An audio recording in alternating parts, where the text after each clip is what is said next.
जय सुभाष, जय गुरु। आज ये बड़ा परम सौभाग्य का दिन है। इतनी महान मूर्तियों का दर्शन हम लोगों को हुआ। हमारे बीच में आज ये संगत पावन भूमि नाम योग साधना मंदिर मथुरा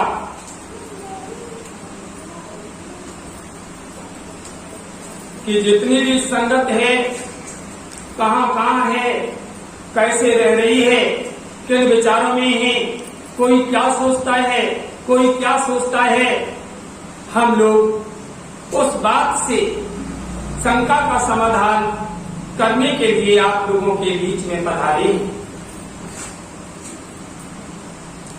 क्योंकि एक पिता के कई पुत्र होते हैं। पिता किसी को कोई काम सौंप देता है और किसी को कोई काम सौंप देता है। तो इसलिए हर पुत्र पिता का ही काम करता है, लेकिन पिता के काम को समझे, जब शिष्य समझेगा कि पिता का काम क्या है, तो दीदी माँ और योगीराज भैया जी के चरण कमल का आशीर्वाद लेकर के 15-20 मिनट का समय जो मिला है, उसमें आप लोगों के मध्य में स्वामी जी महाराज और अपने सतगुरु देव भगवान बाबा जय गुरुदेव के चरण कमल में नतमस्तक होकर के आप लोगों से एक छोटी सी विनती है कि किसी प्रकार की कोई शंका सत्संग सुनाते समय या उस दिव्य संदेश को देते समय हो जाए तो बीच में कोई तर्क विवाद नहीं करेगा। ये आप लोगों से हाथ जोड़ करके विनती है। और इसके बाद कोई बात समझ ना आए तो एकांत में बैठकर हम लोगों से आप अपनी शंका को समाधान कर सकते हैं। स्वामी जी ने कहा था कि आगे वाले पीछे हो जाएंगे और पीछे वाले आगे हो जाएंगे। इसके बाद में स्वामी जी ने कहा कि बच्चा और बच्चियों, भविष्य में मैं ऐसी जगह चला जाऊंगा चाह कर भी तुम लोग मुझे देख नहीं पाओगे। ये 2012 में अज्ञातवास में जाने से पहले का गुरु जी के श्री मुख से निकला हुआ संदेश था। उसमें द्वितीय शब्द ने कहा, ये बच्चों बच्चियों में ऐसा घेर फंसा दूंगा, विश्व का कोई इंजीनियर, कोई राजनेता उस घेर को निकाल नहीं पाया। तीसरी बार में स्वामी जी ने कहा कि बच्चों, मेरे खेल को देखकर भ्रमित मत होना। बोलो, सभी लोग नामदानी हैं। ये स्वामी जी के शब्द हैं कि मेरे खेल को देखकर भ्रमित मत होना।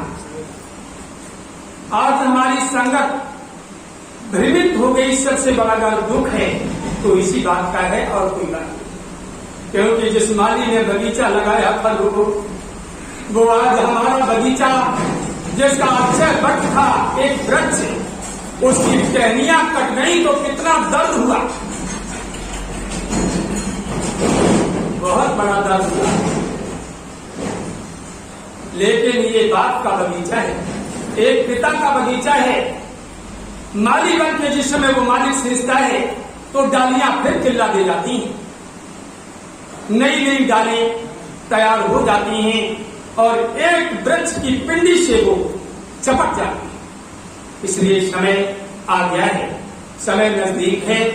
ज्यादा बड़ा आप लोगों के बीच में बोलने का समय नहीं है, क्योंकि अभी हमारे माननीय राजेश कुमार भैया जो राष्ट्रीय प्रचारक के रूप में हैं और माननीय हमारे परमजीत शर्मा बघेल साहब शहजादपुर के निवासी, ये आप लोगों के बीच में विराजमान हैं।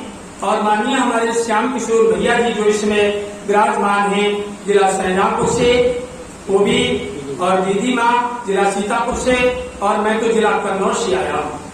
दीदी माँ के मुख से एक अमृतमयी वाणी और दिव्य संदेश को श्रवण करने के लिए जिला कन्नौज से मैं आया हूँ। तो आप लोगों के बीच में आकर के आप लोगों का दर्शन हुआ, माताओं बहनों भाइयों, तो ये मेरा अहोभाग्य है, जीवन धन्य हो गया कि मेरी छुट्टी हुई संगत आज दर्शन दीदार हो रहा है। दीदी माँ आपको सब कुछ बताएंगी। और मैं आप लोगों से एक विनती और करते हैं कि मथुरा नगर एक धार्मिक राजा जिसका नाम था उग्रसेन, बुजुर्ग थे बेचारे, और लेकिन राज्य ऐसा करते थे जिसमें प्रजापुत्र के समान पली थी, चाहे वो नर हो चाहे नारी।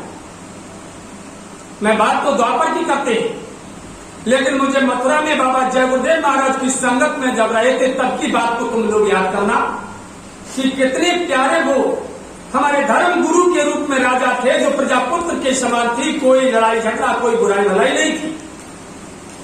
माताएं बहनें भाई बंधु चलती थी समर की टोटियां, एक जगह पर नहाते थे, कोई पाप कर्म की लीला नहीं। नाम योग साधना मंदिर पर जिस समय बैठते थे तो सर गिनती नहीं लगाए जा सकते थे कितने सर थे। परम पूज्य बाबा जय गुरुदेव जी महाराज मंच पर जिस वक्त जाते थे तो उस वक्त एक ट्यूबलाइट सी जलती नजर आती थी। पीछे के लोग पूरा रूप भी नहीं देख सकते थे। तो आप बताइए, इतनी धर्मी राजा जिसके राज्य में शेर और बकरी एक घाट पे पानी पीते हो। शेर और बकरी का मतलब समझते हो?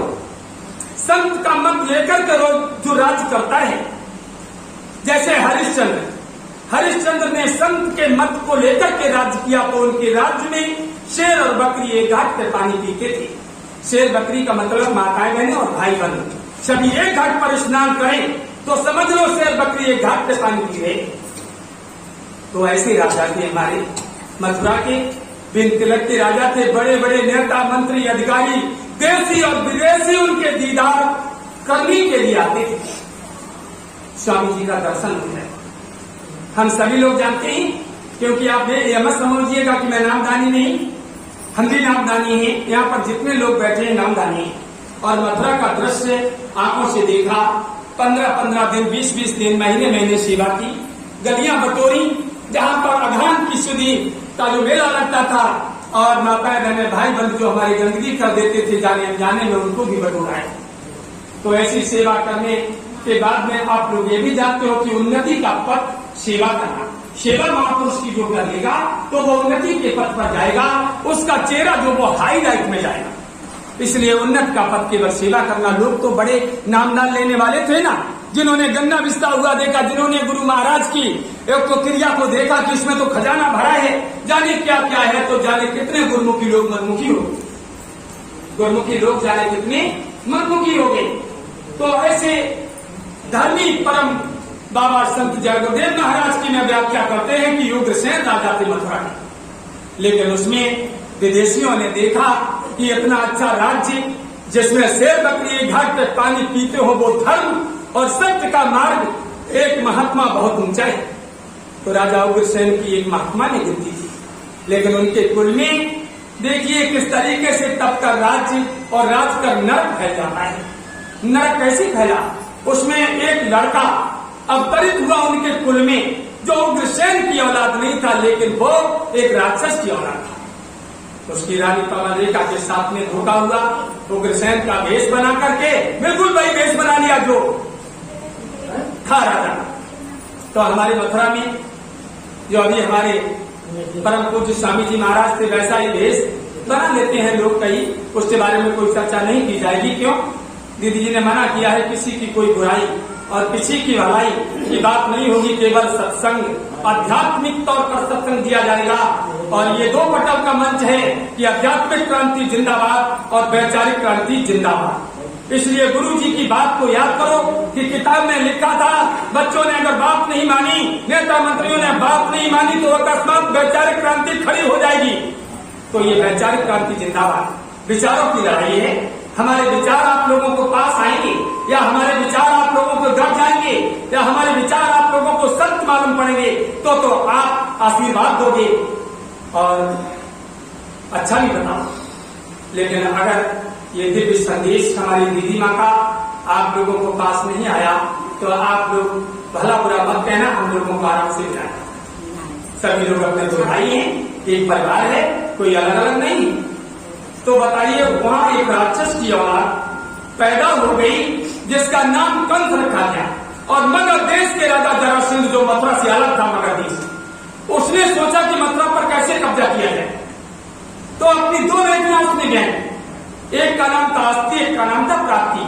अस्थि प्राप्ति बेटियां दोनों विवाहने के बाद कंस को अपने कब्जे में किया और दहेज में गुंडे दे दिए, जो मथुरा में गुंडे पहुंचे। मथुरा में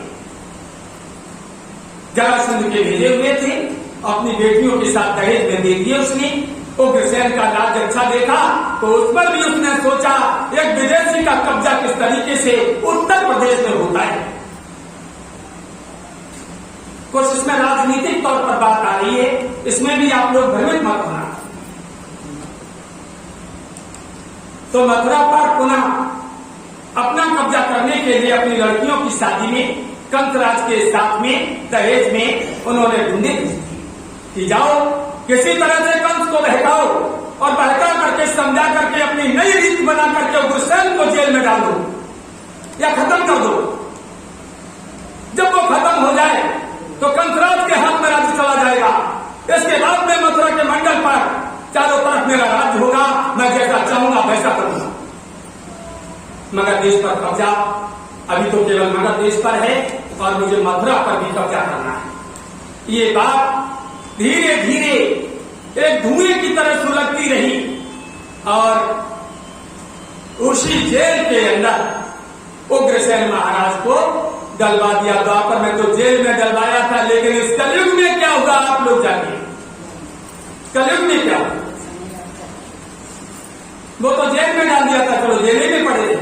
लेकिन आज कलयुग में परम पूज्य स्वामी जी महाराज एक धर्मी, हमारे धर्म गुरु, जिनके राज्य में शेर बकरी घाट पानी पीते थे, प्रजापुत्र के समान पली थी, नारियों में कोई भेद नहीं था। ऐसे जेल में डालने के बाद जब कंस का राज आया तो वहां पर कंस के राज में उसने ऐलान कर दिया कि कोई भी उग्रसेन का नाम नहीं लेगा, नाम लेगा तो हमारा लेगा। अब बताइए, एक धर्म गुरु का नाम लेकर अपना नाम दिलाने वाला हैरान किसके बलबूते पर बोल रहा है? विदेशी जो सहपाठी शादी में दहेज में ले ले। ये विदेशियां, विदेश की शादियां जो हमारे भारत में हुई ना, इसलिए हमारे भारत के राजा, नेता, मंत्री सभी लोग उन विदेशियों के गुलाम हुए। कभी मेरा भारत तोड़ा गया और यहाँ का संदेश और खबर पूरी विदेशों में पहुंचती रही। मथुरा की खबर विदेशों तक पहुंचती रही, क्योंकि मगधदेश के राजा जरासंध ने अपनी बेटियों को विवाह करके कंस के साथ में अपने साथी कर दी। तो गड़बड़ तो पड़ गया मथुरा में, और गड़बड़ ऐसा हुआ कि धीरे धीरे समय गुजर गया और वहां पर वसुदेव देवकी को बुला करके कंसराज ने जब शादी की तो उन्हीं की कोख से उनका काल मरने लगा। जब ज्यादा भाई अत्याचार भ्रष्टाचार करोगे किसी धर्मी राजा के राज में तो होगा क्या? फिर तो काल की शक्तियां चारों तरफ मराएंगी। तो जेल के अंदर योगी राज कृष्ण का अवतार हुआ। योगी राज कृष्ण आज कलयुग में सोच लो, योगी राज माननीय अरविंद प्रताप भैया जी हमारे बीच में और माननीय शक्ति स्वरूपा ऋषि कुमारी दीदी हमारे बीच में। एक बात और बता दूं कि जब द्वापर में महाभारत हुआ था तो उसमें कर्ण द्रौपदी बनी थी और जिसमें त्रेता मिलन का दहन हुआ था उसमें कार सीता बनी थी। आज शक्ति के बिना कोई काम परिवर्तन का नहीं हो सकता है। इस बात को आप लोग मानिएगा कि शक्ति के बिना कोई भी परिवर्तन न त्रेता में हुआ और न द्वापर में हुआ और न कलयुग में हुआ। इसलिए शक्ति से ही परिवर्तन होगा। श्रृंगार करती है तो नारी और सृजन करती है तो नारी। नारी से परिवर्तन होता है। बड़े बड़े दिग्गज, तपस्वी, संत, महात्मा, संत, फकीर आला इस भूमंडल पर आए, धर्म का रास्ता बताया, लेकिन टिक नहीं पाए, जाना पड़ा। लेकिन शक्ति ने कभी बिना परिवर्तन के कदम पीछे नहीं लगाया। पार्वती ने जब काली का रूप रखा तो आप लोग जान लीजिए कि योगी राज शंकर को सामने लेटना पड़ा। अगर वो ना लेटते तो प्रलय हो जाता। इसलिए नारी से परिवर्तन। आप लोग इतना और ध्यान रखिएगा कि जिस समय वसुदेव देवकी को जेल में डाला तो धर्मी सब गाल कर दिए जाएंगे, उपद्रवी रह जाएंगे, तो फिर होगा क्या? अवतार होगा, उसी जेल के अंदर योगी राज कृष्ण का अवतार हुआ। और अवतार कहां चला गया? रातों रात गोकुल में, रातों रात गोकुल में चला गया। और गोकुल से एक बार फिर आया क्या वर्ष बाद? 28 वर्ष के बाद। क्योंकि सत्य न्याय धर्म की स्थापना के लिए दानवीर हरिश्चंद्र ने 7 वर्ष का वनवास झेला था। शमशान घाट तक पहुंचा, नारी बिछुड़ गई, पुत्र बिछुड़ गया। 7 वर्ष के लिए सत्य न्याय धर्म की स्थापना में हरिश्चंद्र को सत्य न्याय धर्म की मार्ग में अड़ना पड़ा। किसको? हरिश्चंद्र को। और त्रेता में सत्य न्याय धर्म के लिए 14 वर्ष जंगल में जाकर के तप करना पड़ा रामचंद्र को। करना पड़ा कि नहीं? इसके बाद मथुरा की जेल से निकल करके गोकुल में चले गए 28 वर्ष के लिए। 7 7 दूनी 14 और 14 दूनी 28। जैसा जैसा पाप बढ़ा, धर्म कम हुआ, वैसे वैसे कला से अवतार हुआ। राम 12 कला के थे, विष्णु 8 कला के थे, और श्री कृष्ण योगी राज 16 कला से अवतरित होकर के कहा गोकुल उनको भी जाना।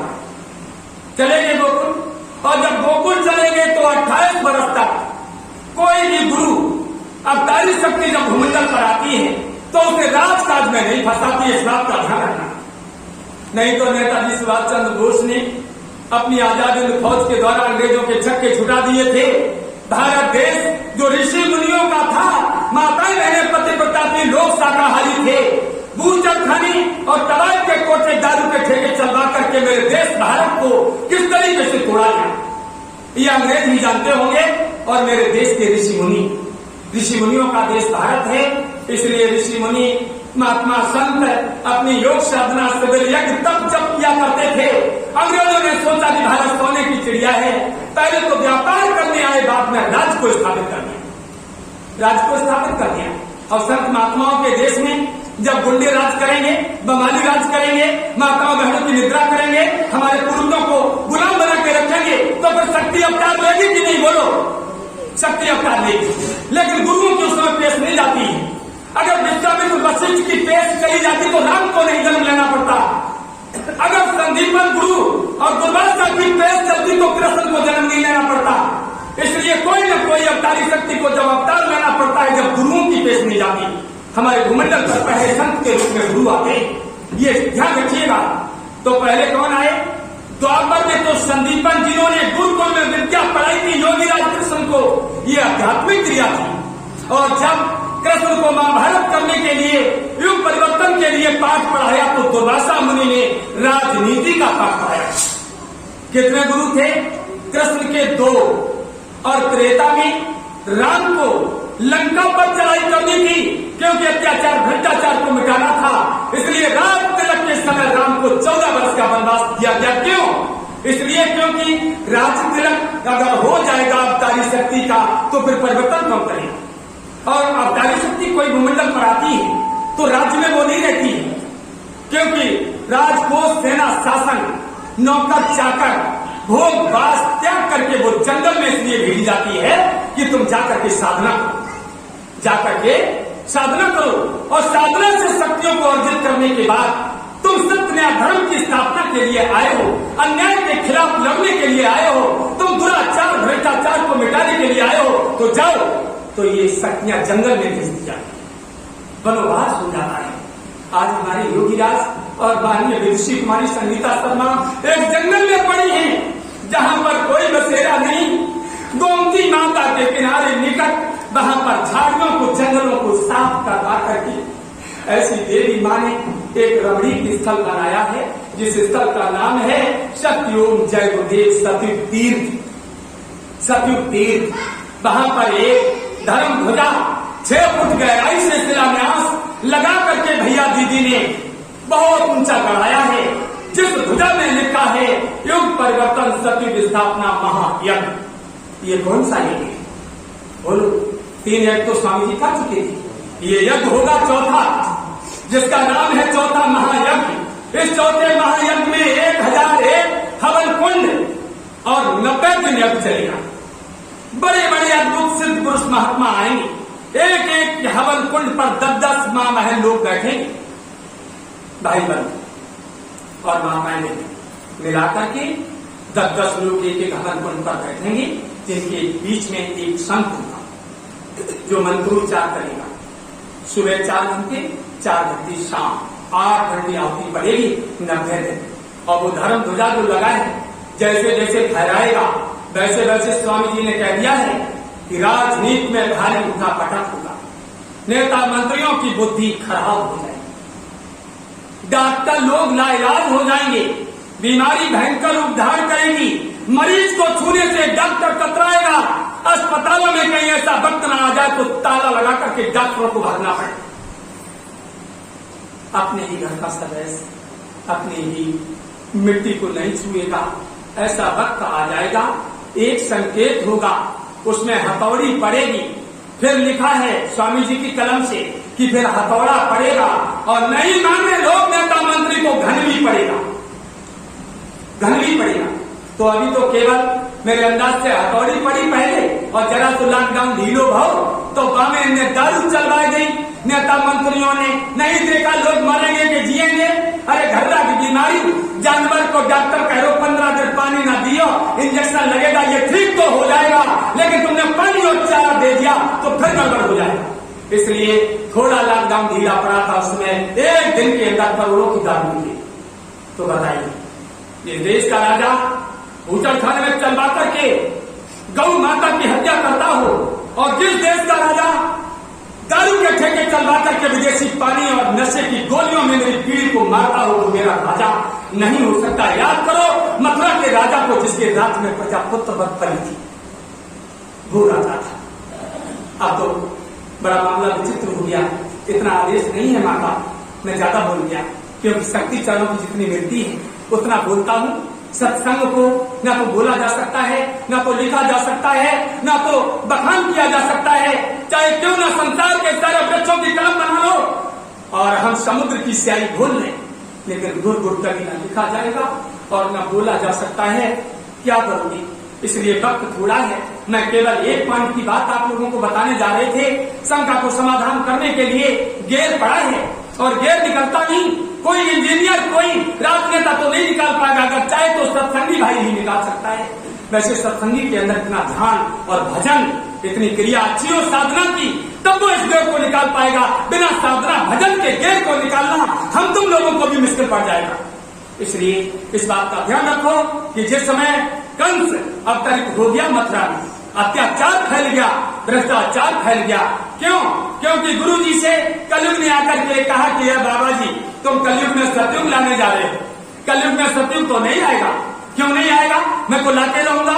स्वामी जी से कलयुग बोला कि इसलिए नहीं ला सकते हो, जब तक कोने कोने में हमारा राज्य नहीं हो जाएगा तब तक तुम सतयुग नहीं ला पाओगे। कलयुग राज्य मांगता है, ये कलयुग का पसारा है, काल माया का देश है। उस समय स्वामी जी ने कहा तो कौन सी जगह बाकी रह गई, अब तो सब जगह तुम्हारा राज्य है। तो कलयुग हंस करके बोला जितने बीच में तुम्हारी संगत और तुम रहते उतने बीच में हमारा भी राज्य नहीं है। इसलिए इस जगह पर भी मुझे राज करने की दरकार है, मुझे राज करने में दो, इसके बाद में मैं चला जाऊंगा। तुम कलयुग में सतयुग लाओगे तो आराम से लाना फिर, लेकिन जब तक मैं यहाँ भी राज नहीं कर दूंगा तब तक मैं जाने वाला नहीं। इसलिए कलयुग की बात सुनी, स्वामी जी ने कहा अब तो मुझे जाना पड़ेगा, अब तो मुझे जाना पड़ेगा। और कलयुग में सतयुग में तब ला पाऊंगा जब इस जगह पर भी कलयुग का राज्य होगा, और कलयुग यहाँ राज्य नहीं करेगा तो ये साधारण अवस्था में जाने वाला नहीं है। इसलिए स्वामी जी को अपना स्वास्थ्य खराब का बहाना बनाना पड़ा। और कृष्ण लीला हुई तो बड़ा आनंद आया, राम लीला हुई तो बड़ा आनंद आया, लेकिन संत लीला कलयुग में हुई तो सब लोग चकाचौंध हुए। भाई राम लीला भाई तब कोई धर्मत नहीं भाव, कृष्ण लीला भाई दुकान लगे, जब कन्हैया जी की लीला अगासुर मारो को बकासुर मारो को, 2 बैलों वाली कांग्रेस खत्म हो गई और ये सब काम होता चला गया, तब काऊ ने शंका नहीं करी। और आज कलयुग में संत लीला एक हुई तो सब लोग देखो कैसे चकाचौंध बैठी, किस तरीके से भ्रमित और शंकाओं के बादलों में डूबे हैं कि आखिर कोई जिंदा कहता है, कोई मुर्दा कहता है, ये शंका ही तो है। इसलिए वो दृष्टांत मैंने स्टार्ट किया था केवल इसी शंका को निकालने के लिए कि जब बताइए 28 वर्ष के बाद कृष्ण अपने कुछ ग्वालों को लेकर के, विश्वास तो किसी को नहीं हुआ, पहले तो सब कहते थे कन्हैया अवतारी है, कन्हैया ब्रह्मचारी है, योगी है। तमाम गोपी ग्वाल वालों ने साथ दिया, महाराज किया। करोड़ों की संख्या में जनता कृष्ण के पीछे भाग रही थी। लेकिन मथुरा में जिस समय जाने का वक्त आया कि अब परिवर्तन का वक्त है, अत्याचार को मिटाऊंगा, तो गिने चुने लोग रह गए केवल। कोई नहीं साथ दिया कृष्ण का, और न आज कोई दे रहा है। जाने कितने नकली कन्हैया बन गए, उनके संग तो प्रजा हो गई, लेकिन असली कृष्ण के साथ में मात्र मुट्ठी भर लोग थे, 5 लोग पांडव, जिनसे महाभारत का। क्योंकि पांडव सत्य न्याय धर्म पर थे और कौरव दल दुर्योधन का था वो अनरीत पर था। अनरीत के साथ में जब रीत की लड़ाई होती है तो उस समय अवतारी शक्ति को मात्र मुट्ठी भर शक्ति चाहिए, लेकिन वो ठोस शक्ति होना चाहिए। ज्यादा भीड़ से, स्वामी जी ने कहा था कि इतनी बड़ी भीड़ देख रहे हो लोगों, ये भीड़ से कभी परिवर्तन नहीं होगा। परिवर्तन जब होगा तो मुट्ठी भर लोगों से होगा। इसलिए जहाँ पर भीड़ होती है वहां पर लोग कहते हैं चमत्कार है, और जहाँ पर भीड़ नहीं होती कहते हैं यहाँ पर कुछ नहीं मिलेगा। ऐसा नहीं है। असली चीज जो होती है ना, वो भीड़ को नहीं चाहती। अभी एक सिटी में बारात की बस रुक जाए तो लोग ज्यादातर दारू के ठेके में भागेंगे और मिठाई की ठेलिया पर कोई नहीं जाएगा। इसलिए जहाँ पर सच्चा मार्ग होता है वहाँ कम लोग जाते हैं। इस कलयुग में जहाँ अधर्म, अत्याचार और प्रदूषण फैला हुआ है वहाँ पर लोग चट घुस जाते हैं।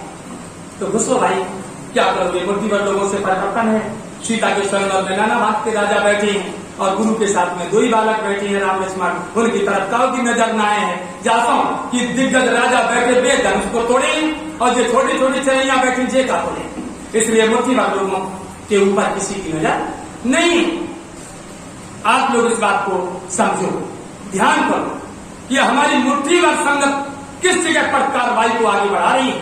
बताइए कौन सी संगत ने, कौन से हमारे गुरु भाइयों ने एक धर्म का ध्वजा युग परिवर्तन का लगाया है? लगाया किसी? 1001 कलश भरने का आदेश किसी ने दिया है? 1001 हवन कुंड बनाने का किसी ने आदेश दिया है? कर्म प्रायश्चित यज्ञ तो लोग कर देते हैं, जो कि 1997 में स्वामी जी महाराज ने इसी देव देवेश्वर सिद्ध पीठ नीमसार में कर्म प्रायश्चित यज्ञ 1997 में कर दिया था। फिर भी हमारे गुरु भाई लोग कर्म प्रायश्चित यज्ञ कर रहे हैं, लेकिन चौथे महायज्ञ की तैयारी किसी के पास नहीं। तो चौथे महायज्ञ की तैयारी में आप लोगों से निवेदन है कि इधर तो 28 वर्ष के बाद कृष्ण पहुंचे मथुरा में और कंस को मार दिया।